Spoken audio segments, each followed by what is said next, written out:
ధర్మము కూడా అందరికీ ఒకటిగా ఉండాలి. మహర్షి దయానంద సరస్వతి చూడండి, పరమాత్మునిచే రచింపబడినటువంటి పదార్థాలు అందరి కొరకు ఒకటిగా ఉన్నాయి.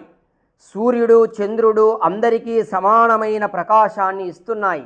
వాయువు మరియు జలాది వస్తువులు అందరికీ ఒకే విధంగా ఇవ్వబడినాయి.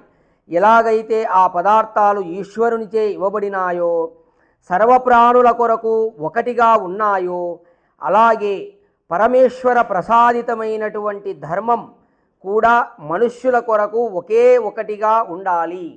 అంటే ఒక్కొక్క మనిషికి ఒక్కొక్క ధర్మము, ఒక మతానికి ఒక ధర్మము, ఇంకో మతానికి ఒక ధర్మం కాదు. మనుష్యులకు అందరికీ ఒకటే ధర్మం, అదే వేద ధర్మం.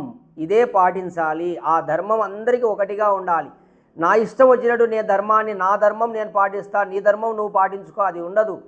ధర్మం ఎవరికైనా ఒకటే. సూర్యుడు ఈ లోకానికంతా ఒకటే, చంద్రుడు లోకానికంతా ఒకటే, వాయువు అట్లనే సర్వప్రాణులకు ఉంది. అట్లనే ధర్మం అనేది కూడా ఒక్కటే ఉంటుంది తప్ప 2-3 ధర్మాలు అనేవి ఉండవు. అది పరమేశ్వర ప్రసాదితమైనటువంటి ధర్మం వేద ధర్మమే. ఓం